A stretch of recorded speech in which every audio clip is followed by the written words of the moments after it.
then I wake up. I survived, I say out loud. At first I think I'm dead, but the pain tells me I'm still alive. I survived. I look at my watch.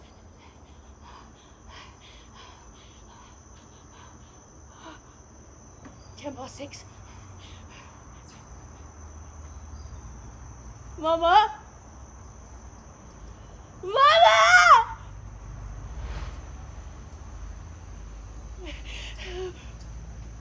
Never panic if lost in the jungle.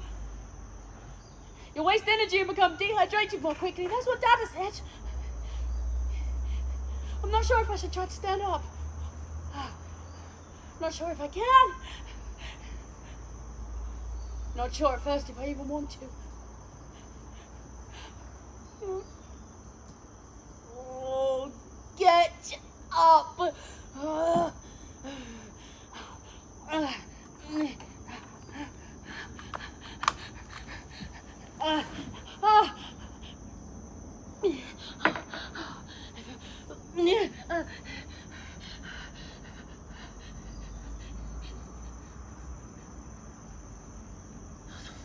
Did I survive that? Who survives a plane crash?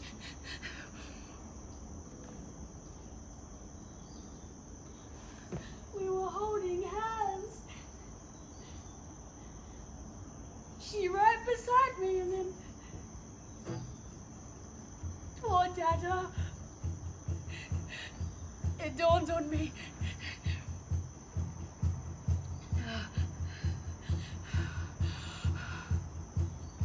I've survived the impossible. Somehow, I am alive. I try to stand. No. I'll pass out again.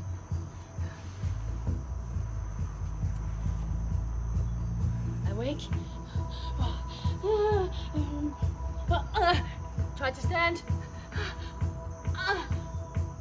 I'll pass out. I wake. A day and a half's already gone. No, I need to stand. Gotta stand. Gotta walk. Oh, God, I'm in pain. Gotta move. Gotta walk. Oh, God, I'm lost. Gotta stand. Gotta walk. Gotta stand. Gotta walk. Gotta move. Gotta live. Gotta fight. Gotta scream. Gotta scrap. Gonna live. Gotta hope. Gotta pray. Gotta think. Gotta live. 'Cause I'm awake. Gotta stand. Gotta rise. Gotta stay alive. Gotta walk. Gotta crawl. Gotta do it all. Gotta stand. Gotta fight. Gotta see another night. Gotta hope. Gotta pray. Gotta live another day. Gotta live another day. Gotta live another day. I stand up. I'm able to stand. The pain is my shoulder. Actually, it's close to my neck. My collarbone, maybe? Every step makes me wince, reminds me not to move. But I have to. I can barely see. Where are my glasses? I can only see out my left eye anyway. My right eye is just completely shut. Oh my God, that hurts. And my arm. Oh, my leg. Being right-handed, it feels strange trying to see the world from my left eye.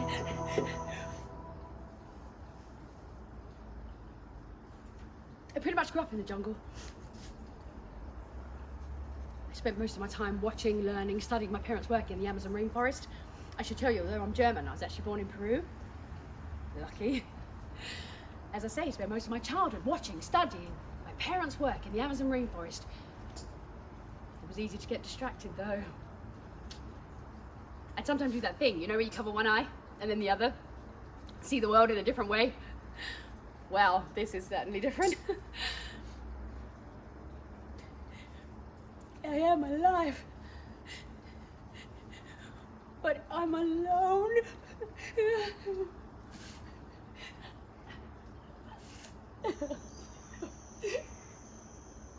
Stand, walk, gotta stand, gotta fight, gotta see another night, gotta hope, gotta pray, gotta live another day, gotta live another day. Don't panic, stay calm, look around, stay calm. That's the most important thing, stay calm. Making bad decisions will kill you or anything else will. Stay calm. Take with you only what's essential. My glasses would be good. I need them for everything. And my other flip-flop. Oh, no time to waste looking for it now. I won't be able to find it without my glasses anyway. Oh, don't get sentimental. Sentimentality in the jungle is a luxury no survivor can afford. Ignore the flip-flop, forget the glasses. Stay calm. Don't panic. Stay alive. Gotta think. Gotta stay alive. Gotta hope. Gotta pray. Gotta live another day. Gotta live another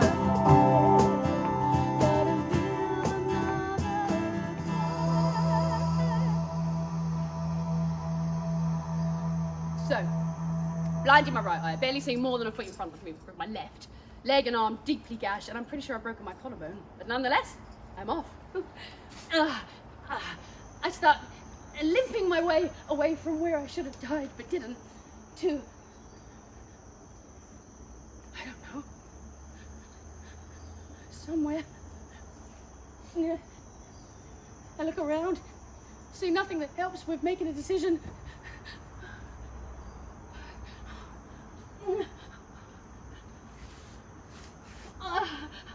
Oh, by the way, Merry Christmas. A apple. Banana. Cranberry. Is cranberry a fruit? Yes, of course it is. What else would it be? I say it's a fruit. Dates.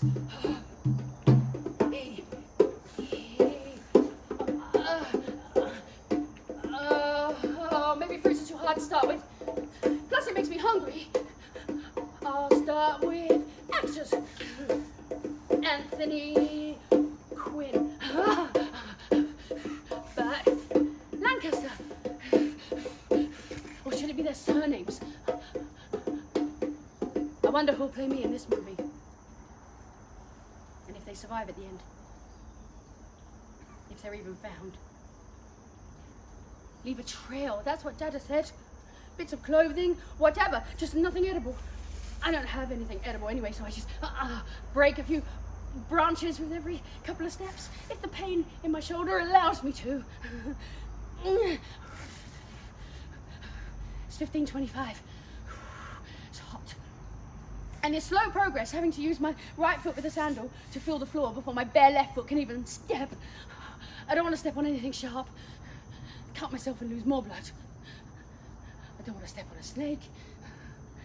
At least this pace gives me a chance to break more branches. I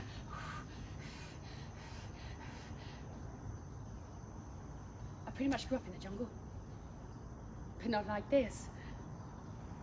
My dad is a biologist, and my mama was on the plane with me? Maria? Her name is Maria. She's an ornithologist. Dad is a biologist, and she's an ornithologist. She is an ornithologist. And I pretty much grew up in the jungle, and Dada would tell me what to do to survive in case I was ever lost. But not like this. He said, head to the river. Get to the river. The river is life. And go the way the water's heading, because it's leaving the river for the ocean. And more importantly, people settle by rivers, so you'll find people and hopefully safety. Elderberry. Elderberry. Fig. I'm back with the game. I sometimes play this when I can't sleep. Find a really tough category, and I'm asleep by tea. But for now, it's a good distraction from the pain, and it's good to make my foggy head concentrate on something. Apple, banana, cranberry, elderberry, fig, A, B, C, D, E, F, G, grapefruit,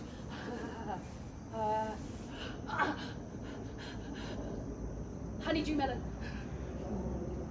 Is that cheating?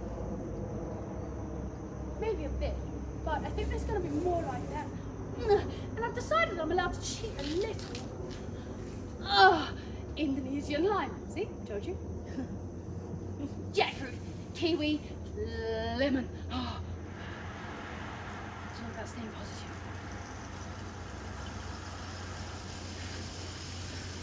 It's raining again now. Not that it makes it any cooler, but at least I can drink what's caught on the leaves.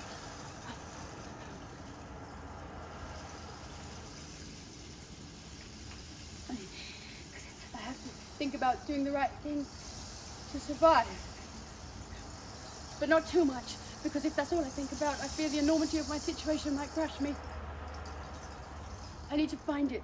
The river. I need to find the river. That is all for this moment in time. Can't afford to think about anything else. So I'm playing a game.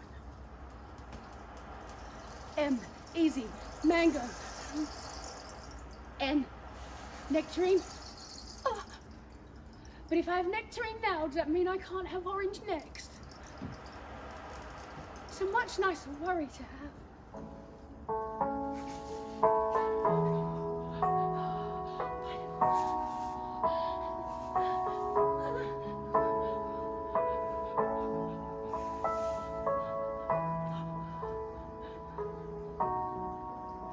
I'm still walking. It's no direction that I know of, but it feels right. The Amazon River's quiet, but it attracts sounds to it, so I follow the sounds. I keep going, and every now and then, I allow myself to dream. If I survived, then maybe Mama did too. I know deep down this is a lie. There is life all around me, and yet I am completely alone. Every step is a hurdle in my mind now. Every inch a canyon I must leap over, where fear lays down, waiting for me to miss the ledge and fall in, never to be seen again. I'm alone, and I'm beyond terrified. And the pain.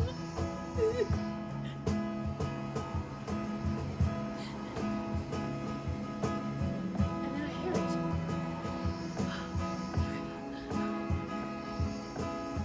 This is the moment.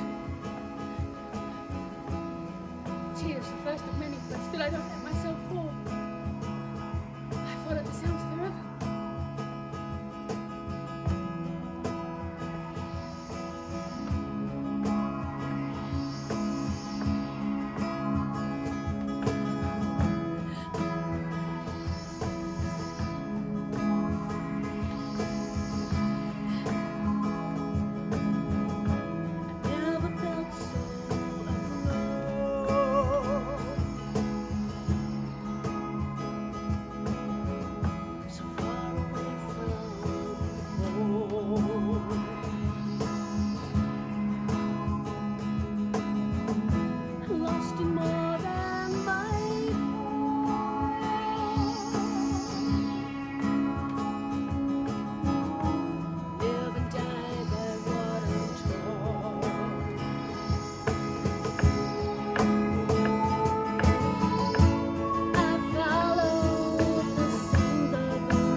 And there it is. And I'm even more terrified. I look both ways, up and down the river, and I see no one, nothing. No settlements. In truth, I hadn't expected to see any. I'd long figured that if someone had seen a plane fall from the sky, they'd have come looking for us before now. I think at this moment, I just looked with hopeful eyes only to be painfully disappointed. My leg and arm are still bleeding. It's slight, but it's constant. And my shoulder, agony. It only hurts when I move, so up until this point, all the time.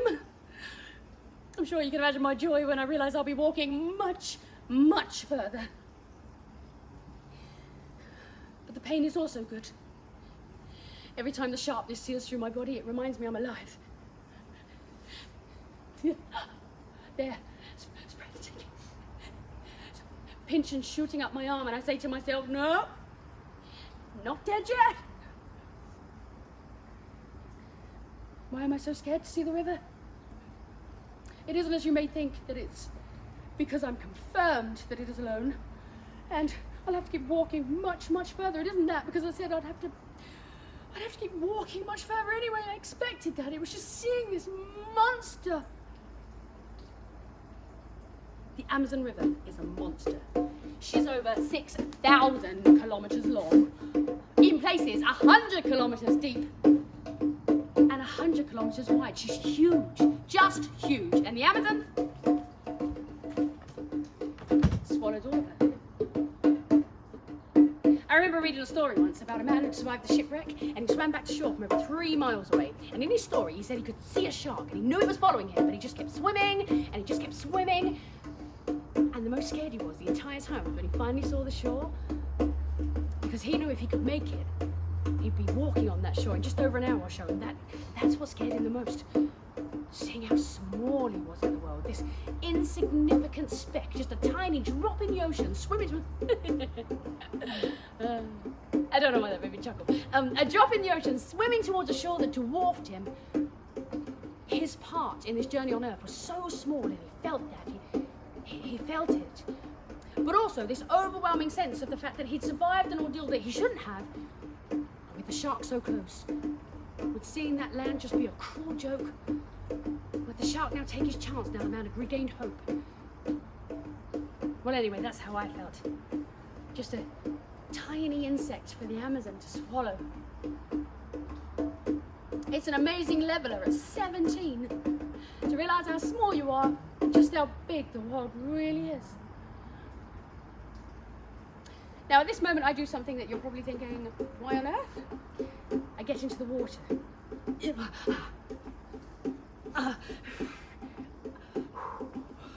I mean, yes, I'm still bleeding, but it's easier to wade through the water than to walk on the banks with all the flies and bugs biting me, tree roots tripping me, sending shudders of more pain through my body. The dangers? Well, let's see. There's crocodiles. Oh, this is a list of things that are probably in the water with me. Crocodiles, poisonous frogs, piranha, although they're not really bothered about us. In fact, they're more likely to swim away from us. Dada said. Anacondas, electric eels, and of course, bull sharks, all pretty bad. But in the water, I can navigate better. And on the land, there's still crocodiles and poisonous frogs, boa constrictors, rattlesnakes, bullet ants, a shitload of spiders, and jaguars. So I guess when you think about it, either way, I'm pretty fucked. But Dada said you were less likely to get attacked in the water.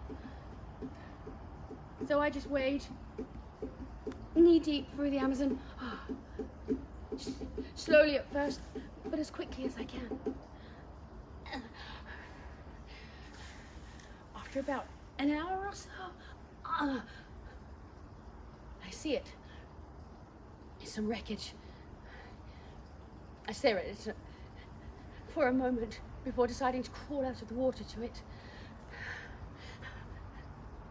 My mama was on that plane with me, and I know anytime I search any debris of the crash, I might find her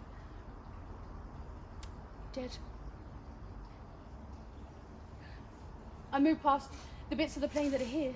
Most of the bits I pass, I don't know what they are, they're just bits. Metal, fabric, some cabling. And then I see it. It's a tiny bag of candy. I am on the verge of tears because of some sweets. It's the smallest of victories to find something like that without my glasses.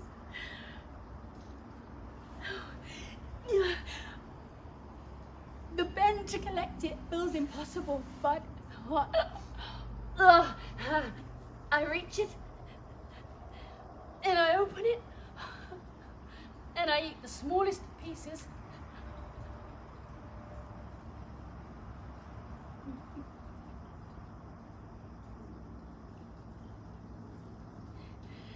I am so hungry, and my stomach's so empty that eating that piece of candy is probably the worst thing I could have done. Because now my stomach's just remembered what food is.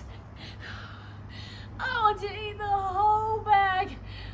Oh, and it takes every bit of my willpower not to. After all, this tiny bag of candy is the only food I have.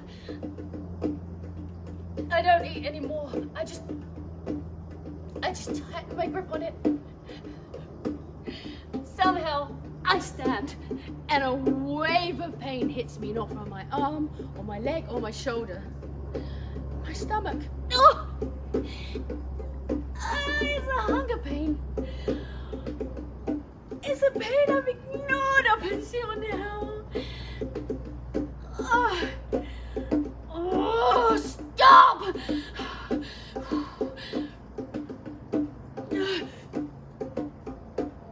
Upright.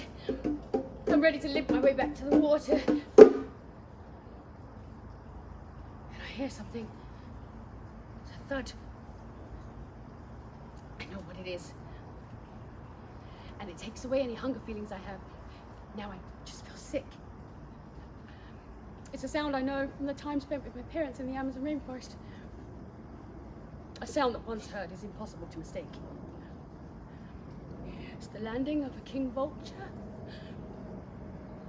The sickness in my stomach because I know I need to see what's brought it to land. I have to.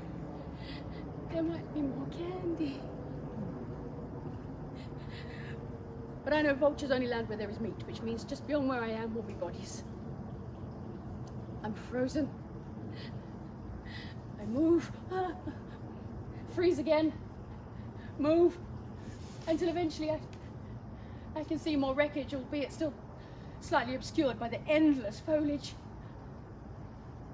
That piece of candy isn't certain to stay down now. What a waste, I think. Eventually I get the courage to move into view of this part of the plane.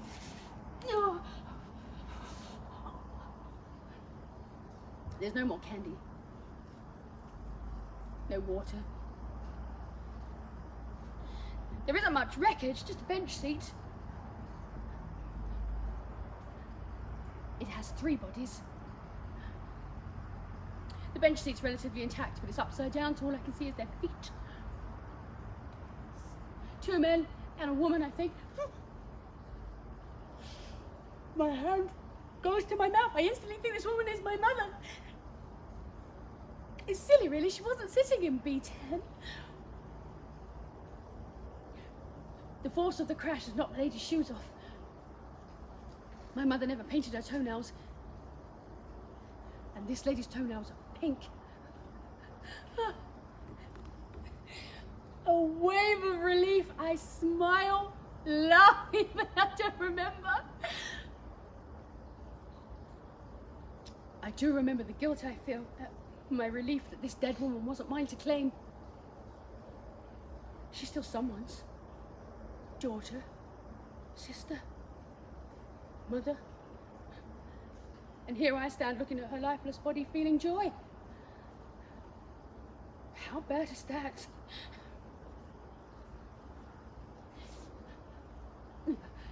I can't recognize them from their faces. As I say, the bench seat's upside down, and the force of the crash has buried their heads into the ground. There's nothing for me here. I just pay my respects. And then I leave. It's the first time I've seen a dead body.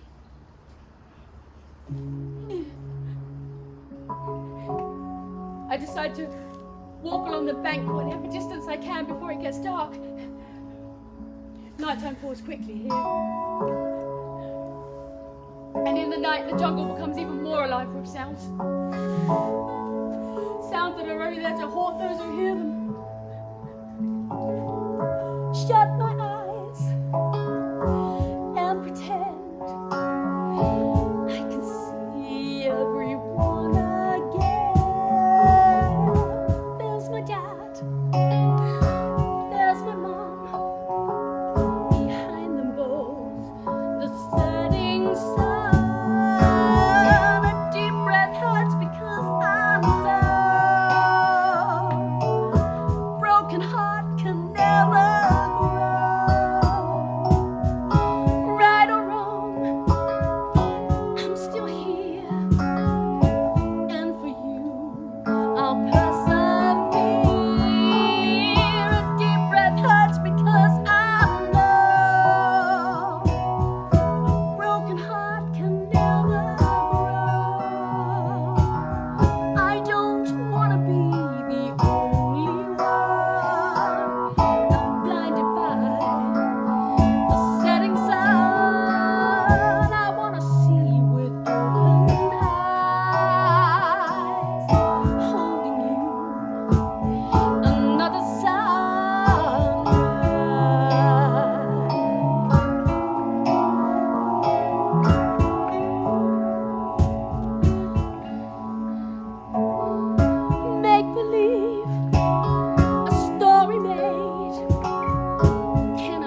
wasn't an argument of hate.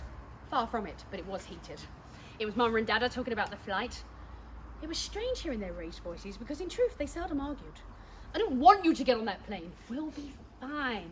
And there are no other airlines. Not on Christmas Eve, no. Lancer has such a bad reputation for... Dada didn't finish that sentence. Mama knew what he meant. We want to spend Christmas out there. With you. It'll be fine, I promise. After that, they said a few I love yous. Mama wanted to fly back to Penguana on December 19th. Or was it the 20th? I don't remember now, small details. But you see, after an event, the smallest detail can have the biggest impact. Maybe if you don't find a bag of candy, you can't walk one more day. Maybe if a plane takes off 1 minute sooner or 1 minute later. Just details for someone. For some, it's a fortune in a story or report. For others, an experience, good, bad. My graduation was on December 23rd. I didn't want to miss it.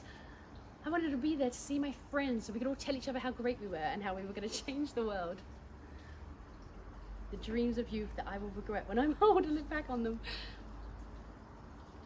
If I get old. December 23rd. We should have just flown when Mama said. The 23rd came and went. December 24th. It's Christmas Eve. Are you warm? Mama referring to the fact that I'm only wearing a dress and flip-flops. I'm warm enough. There is a storm going on. I'm fine. Stop nagging.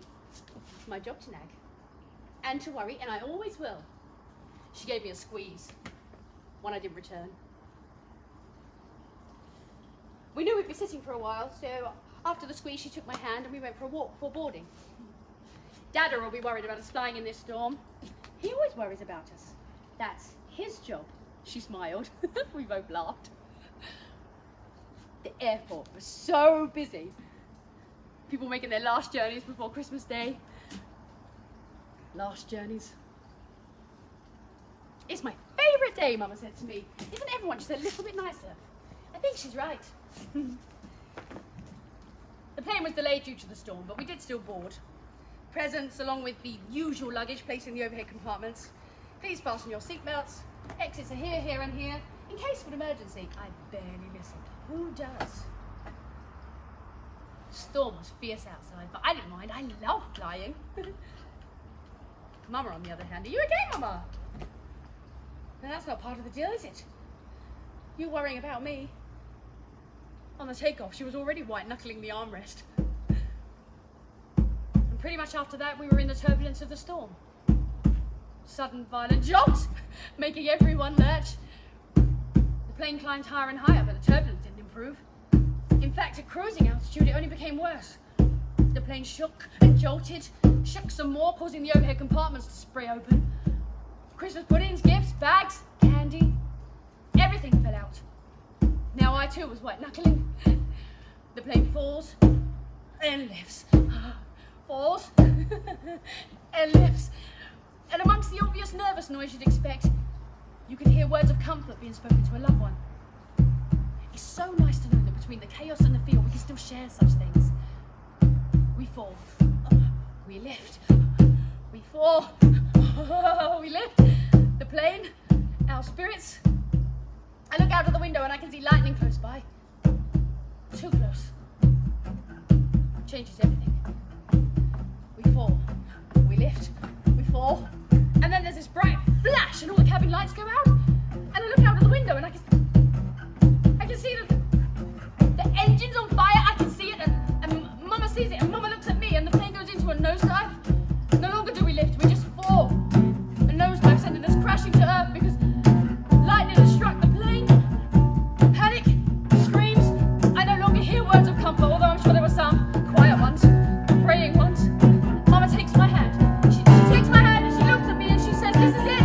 It's all over."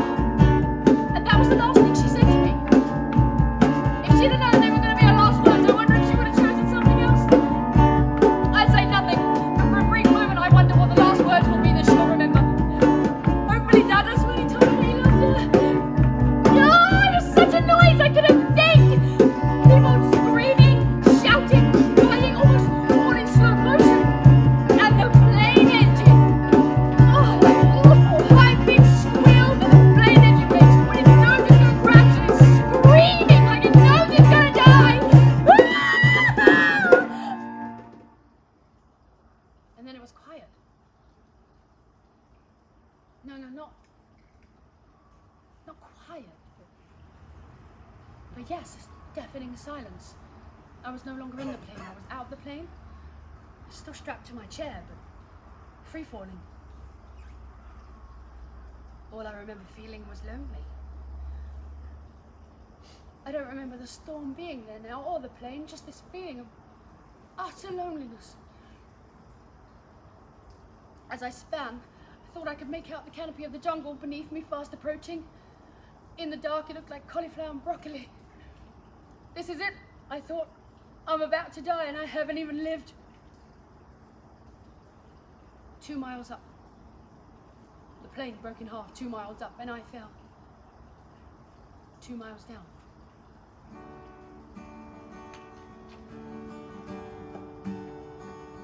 I don't remember the impact. I must have passed out. I just remember waking up and seeing jungle all around me and saying my first words, "I've survived!" The next words were more panic than amazed. "Mama! Mama!" But she wasn't there. Nobody was there.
Long, slow, painful days before I found that bag of candy.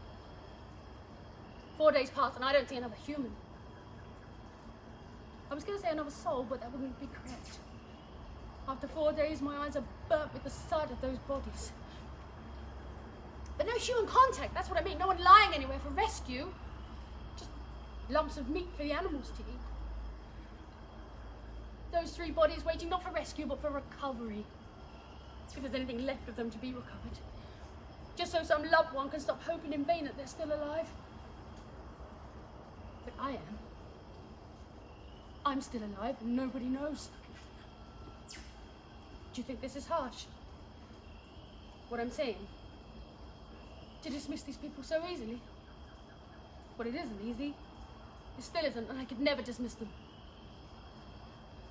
Those 3 faceless ghosts will haunt me forever.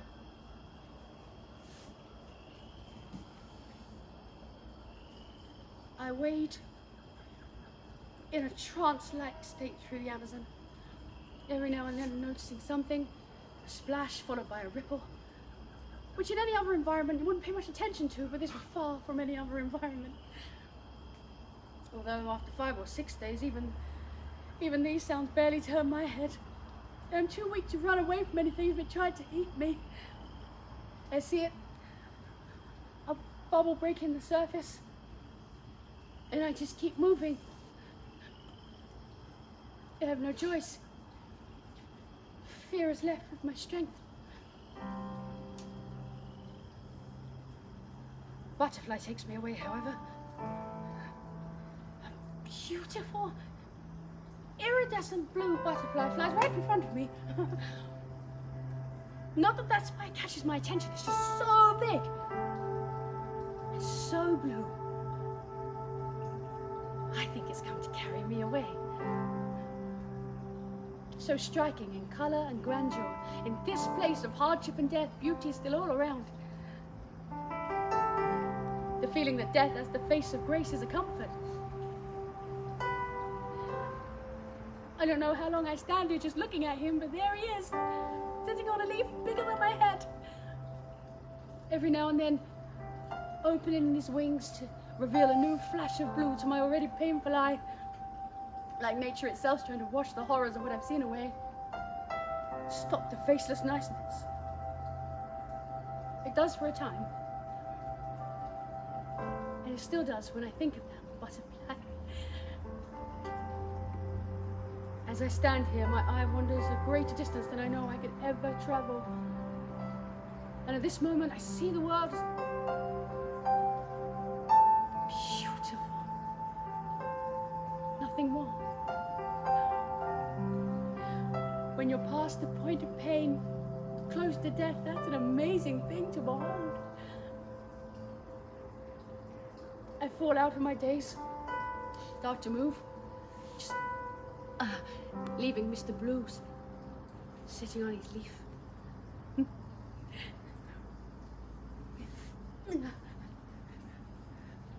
My arm on the broken collarbone side has to be kept up. I use what strength is left in my hand to hold the top of my dress. Keeping it upright is a must, because when I let it fall, pain's unbearable. And my other hand, when not helping to support it, feels the way, or caresses the water surface. In this intense heat, it's nice to let my fingers play in the water. Nice. But it's a distraction at least. My leg is much worse now. I'm starting to think I may have broken that too.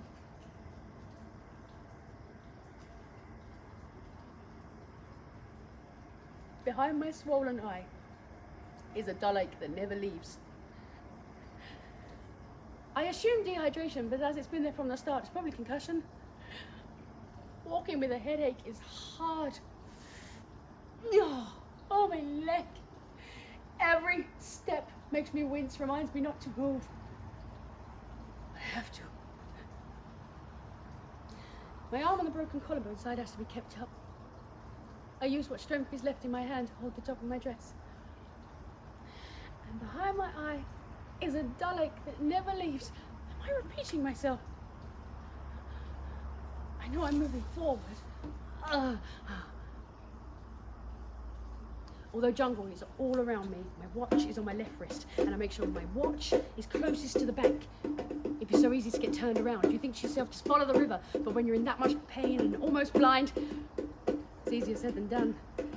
The hunger, the dizzy head, I just need something easy to remember to help me. Sometimes I pull off a leaf and drop it into the water and watch the way it goes, just to be sure. Water is not enough. I'm still drinking what's caught on the leaves, but how I long to bury my head into the river and gulp back the taste of life. Oh, but the bacterium.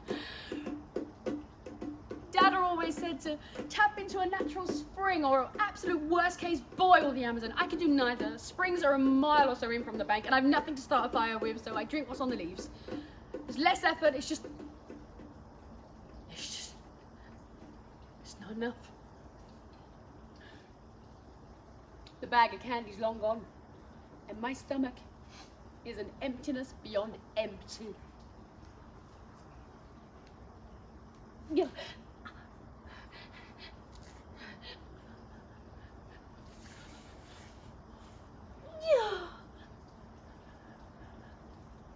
I hurt all over. Everything. Everywhere. Physically, mentally. Ugh. I think my concussion's preventing me from saying emotionally.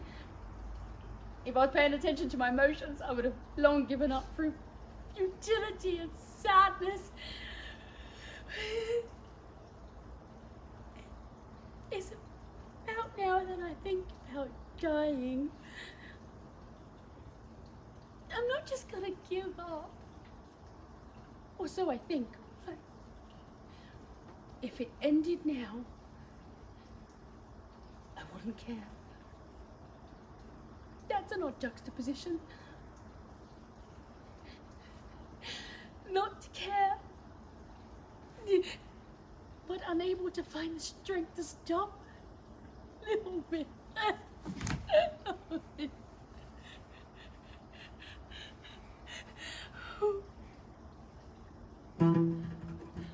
hear helicopters. I know they're rescue helicopters, but the thickness of the jungle canopy means I am never going to be seen. Hopeless. People searching, as blind to me as I am to them. This stream, this river. Did any other human walk it? Had any other human walked it? A fallen tree blocks my path and I groan in despair at the effort it takes to walk around it. Straight is hard enough. Round is an Everest. What's anybody else here? Would I find out? Now is the most hopeless of times.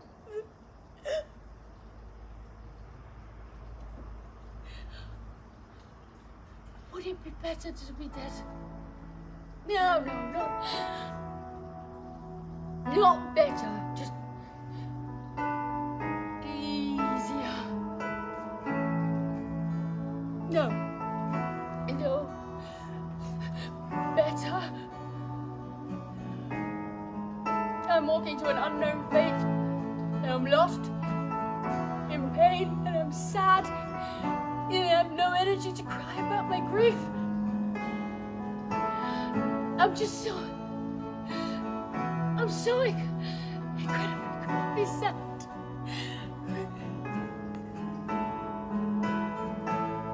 Sadness is buried until allowed to. Such splendor when I surrender to the memories I can't take.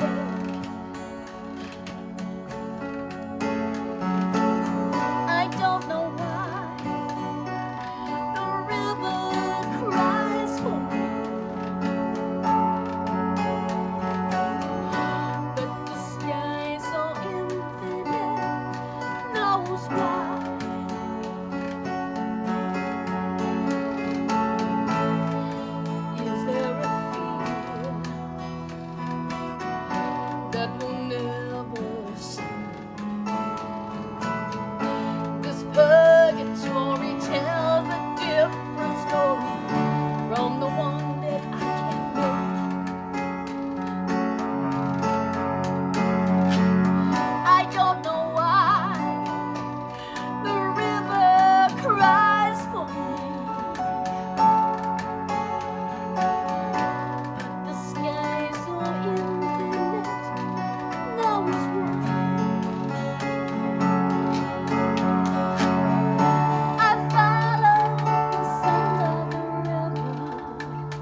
look down at the water as I walk. Head too tired to lift. See myself. Don't recognize who's looking back. This stream, this river, sometimes clear, then brown, changing to black, as we all know is the Amazon. I am death touching this water every day, and yet life is still all around me. Upon the water, the reflection of life and death. I need to sleep. I will sleep. I take myself on the water to find shelter, not caring where I step. Would I notice if something bit me now? No. When under the tree, I see frogs. I tried to grab them to eat.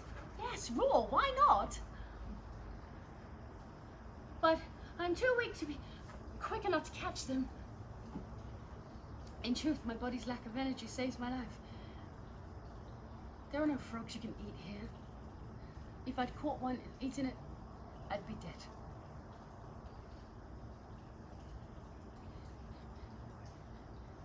The night draws in.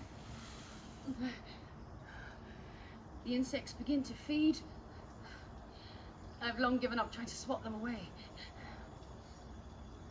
The night's orchestra of buzzing is quite something, though. Insects that during the day that you can't hear now sing loud in chorus. There is rustling from branches above. A scream from something unlucky, not always, but sometimes. I drift in and out, sometimes opening my one good eye to look at my watch. There's no reason to look, it's long stopped. But it was a gift from my parents.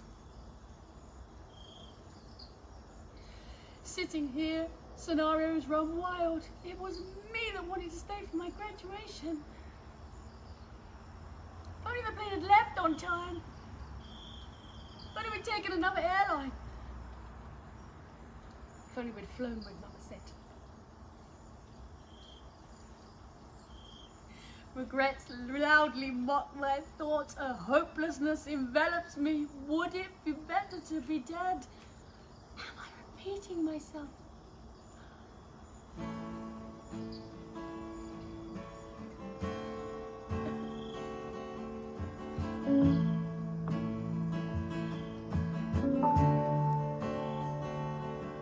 A chance to dream away this nightmare is all I want.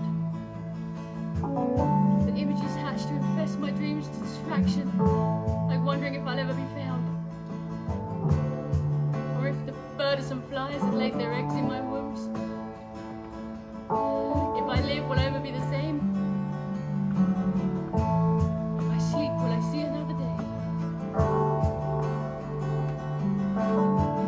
If I close my eyes, would it steal my dreams? Like it's taken everything. Here comes the rain to wash my brow. Wash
closest to life. You feel life so much more as it ebbs away. You feel it. You don't notice the blood in your body till it's leaving you. I can feel it this morning, so my hand reaches up to my chest to feel my heart. Still beating. And I feel all the pains again anew. Remembering, it was 1 and a bit days before I left where I hit the ground. Before I found the strength to stand. And not only did I stand, I walked. Day 4, I found a bag of candy. Only droplets of water to taste. Day 6, I saw Mr. Blue. How many days now? 8? 9? How long can a person survive like that? I can feel the maggots in my wounds eating the dead flesh now. I can feel it, but I'm trying not to think about it. I haven't the energy nor the contents to be sick. This incessant pain in my arm, my leg, my shoulder, my head. I think I'm falling apart. I wonder what I was thinking at the start. If I was even thinking. Maybe if I'd really thought about it, I would never have moved. Maybe if people had been alive when I woke up, we would have stayed at the crash together and awaited rescue. We wouldn't have been. Rescued, that is. We all would have died. Instinct's an amazing thing, no question. If I stayed, I died, so I moved to the river. The river. This one last chance, one last effort. I'm not going to watch which way the leaf floats this time. I'm going to float. I wade deeper into the Amazon till the water reaches my waist. It's a very dangerous depth, but I have nothing else left. And I lift up my legs and I let the great river take me. Take me wherever she goes. I have nothing else left. I'm almost gone. I wade in and I float away.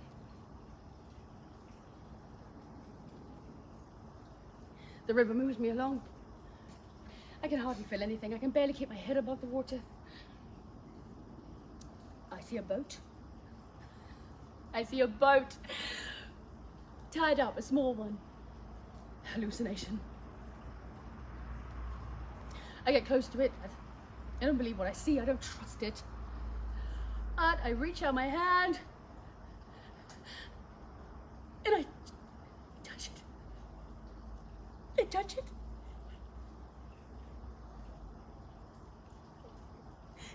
The boat's tied up, and next to where it's moored is a track into the jungle. I want to tell you, I ran up that track. That this glimpse of survival was all I needed for a victory lap. But all I have in me is enough to stop myself from floating away forever. I drag myself from the water and stumble barefoot up the track. Yes, my remaining flip-flop that survived the crash with me, now taken by the river. Lost. Like so many things. But what I haven't lost is the maggots in my arm. Now burrowing deeper, no longer satisfied with the dead flesh, now eating what's left of the good too. The track only leads to a hut. Only. And I collapse against the door, and it's locked. It's locked. If I had the energy, I would cry and die right here through desperation.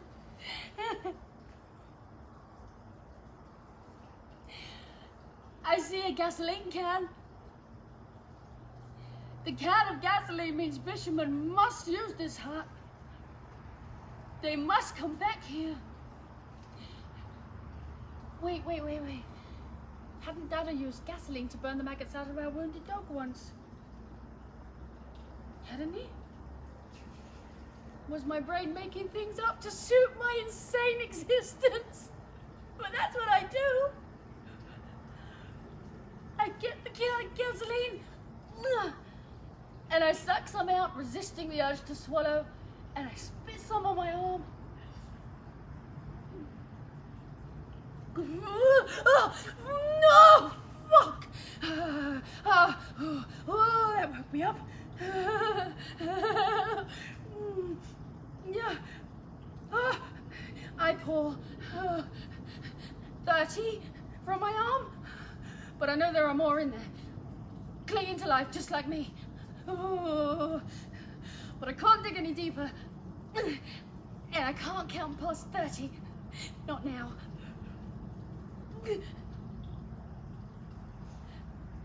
When I wake after passing out, it's already getting dark. But there's still hope. Unless I'm already dead. There's still hope. The can of gasoline means fishermen must use this hut.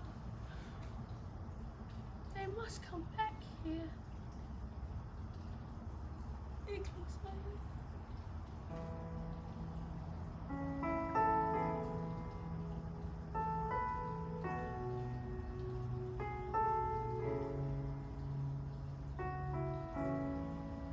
In the morning, I hear voices. I try to open my one good eye, but it's so blurred. I can't see. I can't speak. I can't stand. So I just stay here, hoping that they'll find me. The beautiful voices get louder, pulling me awake like the souls of angels. When they see me, they think I'm Laura, the Amazon goddess of legend, half woman, half fish. To think of me as a goddess at this point is laughable, considering how I must have looked, but that's what they say, and I hear Laura a lot. It's impossible to tell you how I feel. Maybe like a man swimming who's just seen the shore.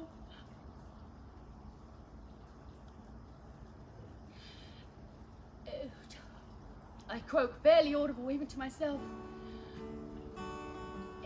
Help me. Help me. Help me.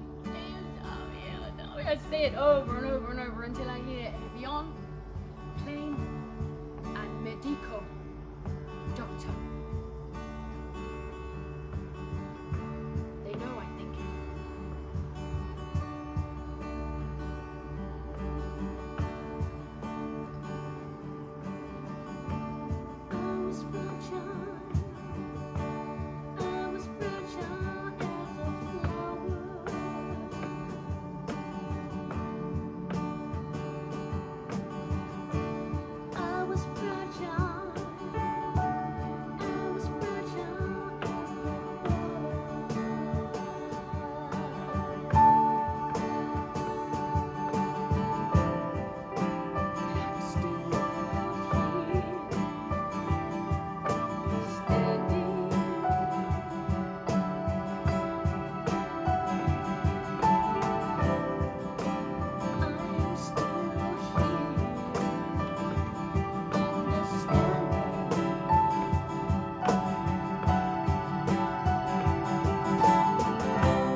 Survived 11 days.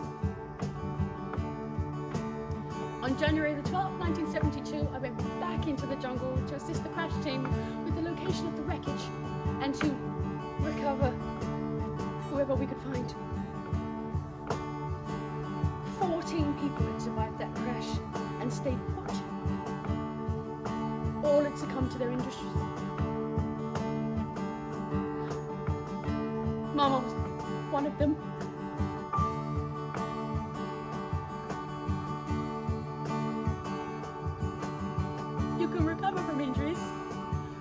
once eventually. But you don't recover from guilt. And you wonder how it's possible to appreciate life again. The life you fought so hard to keep.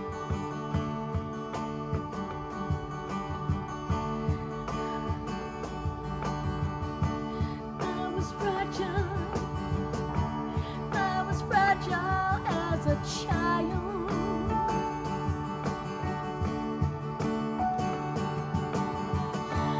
I was fragile as my mind.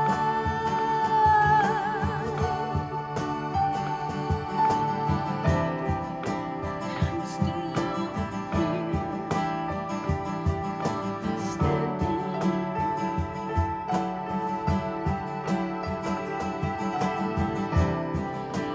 I'm still here, understanding.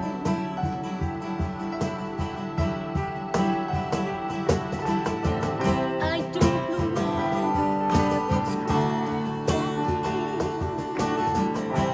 and the sky will fall the shadow. I was fragile, I'm still fragile.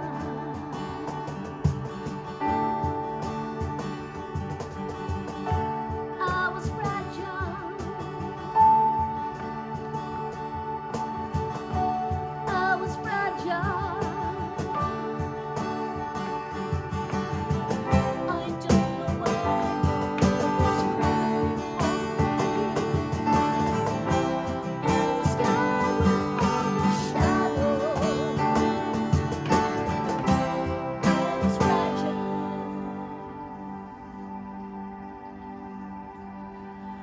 I'm still fragile.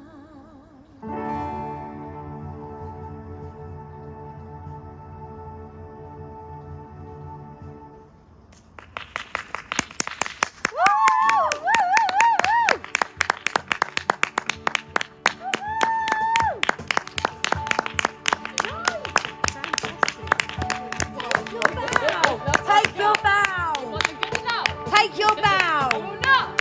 Take your bow.